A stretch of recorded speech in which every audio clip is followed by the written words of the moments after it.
आकाशवाणी भोपाल से प्रस्तुत हैं प्रादेशिक समाचार।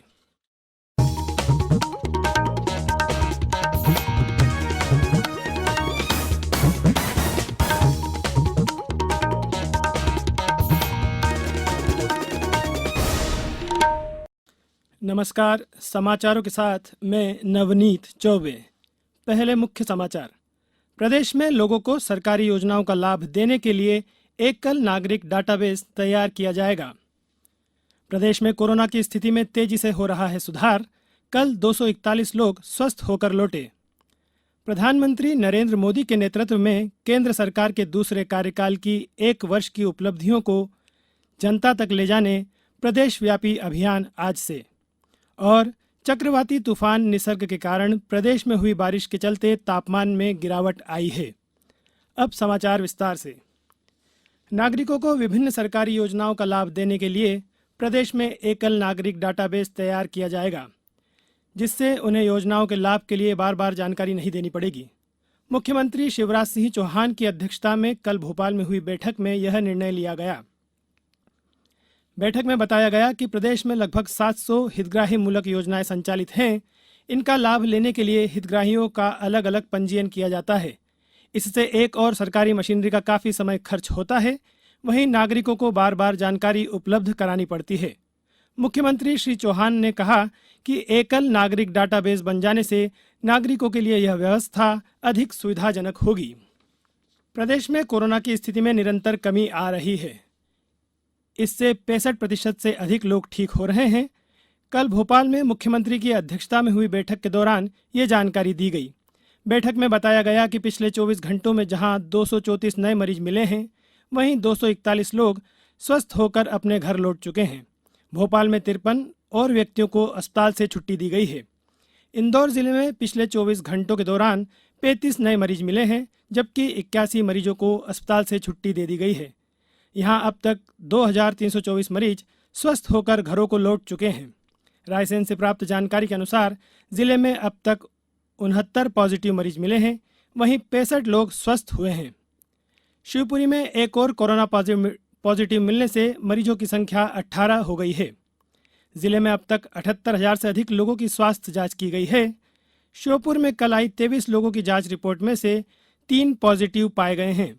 15 लोगों की रिपोर्ट नेगेटिव आई है। 5 सैंपल रिजेक्ट किए गए हैं।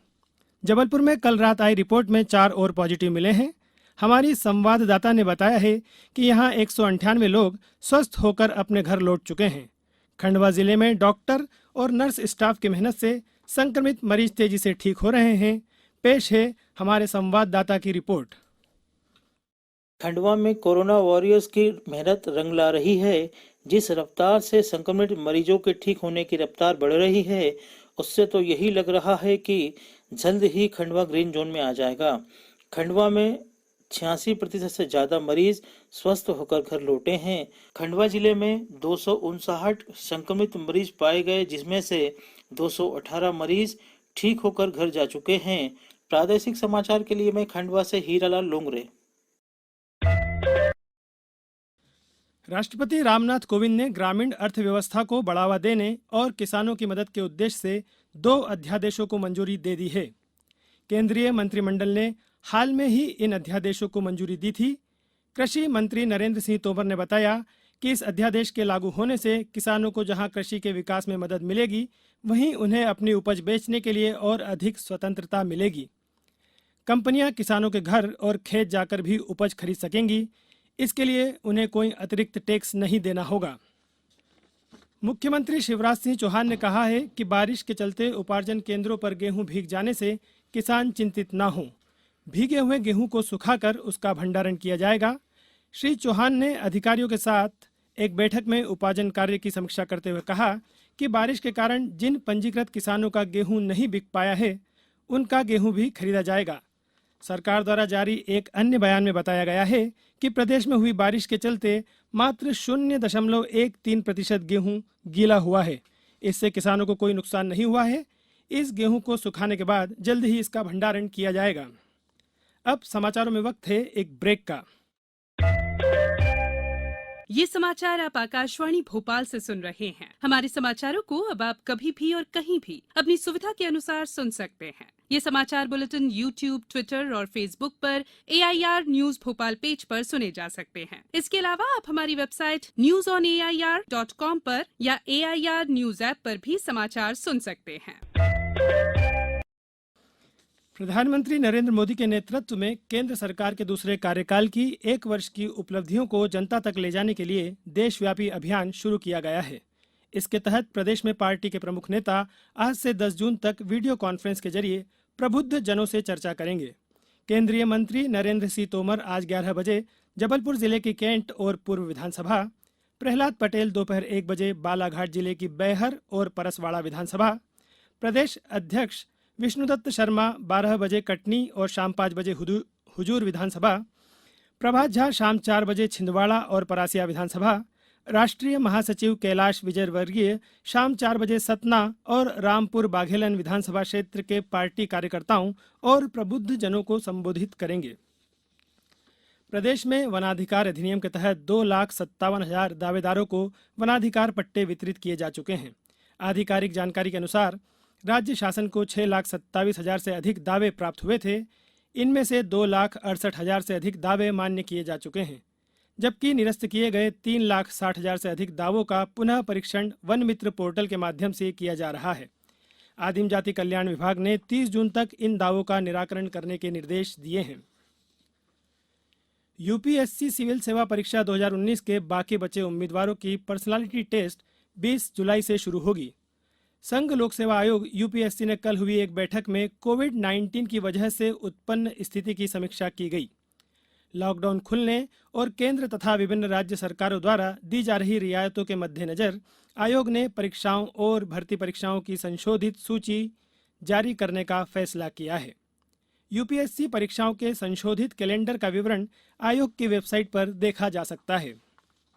चक्रवाती तूफान निसर्ग के कारण प्रदेश में हुई बारिश के चलते लोगों को गर्मी से राहत मिली है। राजधानी भोपाल सहित प्रदेश के अधिकांश जिलों में तापमान में गिरावट आई है। मौसम विभाग ने आने वाले 24 घंटों के दौरान भोपाल, होशंगाबाद, इंदौर, रीवा, शहडोल संभागों में और कटनी, जबलपुर, छिंदवाड़ा, सिवनी, शिवपुरी, श्योपुर और ग्वालियर जिलों में कहीं कहीं गरज चमक के साथ बौछारें पड़ने की संभावनाएं जताई है। अब कुछ समाचार संक्षेप में। इंदौर जिले में 1 माह से टीकाकरण अभियान जारी है। जिले के 15 टीकाकरण केंद्रों पर अब तक 5,992 शिशुओं और 1,844 गर्भवती माताओं का टीकाकरण किया जा चुका है। छिंदवाड़ा कलेक्टर सौरभ कुमार ने जिला चिकित्सालय में कोरोना वायरस की जांच के लिए नई मशीन का शुभारंभ किया है। विश्व पर्यावरण दिवस के अवसर पर कल ग्वालियर नगर निगम की ओर से 5,000 से अधिक पौधे रोपे गए। आगरमालवा जिला कलेक्टर ने गांव में नियुक्त किए कोरोना प्रहरियों से कल चर्चा की और उन्हें निर्देश दिए कि वे लोगों को कोरोना से बचाव के लिए जागरूक करें। मंडला में यातायात नियमों का उल्लंघन करने पर 163 लोगों के विरुद्ध चालानी कार्यवाही की गई है। रायसेन कलेक्टर उमाशंकर भार्गव ने बारिश के चलते क्षतिग्रस्त हुई पुलियाओं की मरम्मत के निर्देश दिए हैं। हायर सेकेंडरी की शेष परीक्षाएं 9 जून से 2 शिफ्टों में प्रातः 9 से 12 बजे और दोपहर 2 से 5 बजे तक आयोजित की जाएगी। भारतीय प्रशासनिक सेवा के वरिष्ठ अधिकारी दिनेश जैन को शाजापुर जिले का नया कलेक्टर बनाया गया। खंडवा में 8 जून को मलेरिया संबंधी अंतर विभागीय कार्यशाला आयोजित की जाएगी। नीमच विधानसभा क्षेत्र की 8 पंचायतों में मनरेगा के तहत गौशालाओं का निर्माण किया जाएगा। अंत में मुख्य समाचार एक बार फिर। प्रदेश में लोगों को सरकारी योजनाओं का लाभ देने के लिए एकल नागरिक डाटाबेस तैयार किया जाएगा। प्रदेश में कोरोना की स्थिति में तेजी से हो रहा है सुधार। कल 241 लोग स्वस्थ होकर घर लौटे। प्रधानमंत्री नरेंद्र मोदी के नेतृत्व में केंद्र सरकार के दूसरे कार्यकाल की 1 वर्ष की उपलब्धियों को जनता तक ले जाने प्रदेश व्यापी अभियान आज से। और चक्रवाती तूफान निसर्ग के कारण प्रदेश में हुई बारिश के चलते तापमान में गिरावट आई है। इस बुलेटिन में इतना ही। घर में रहिए, सुरक्षित रहिए और सुनते रहिए आकाशवाणी।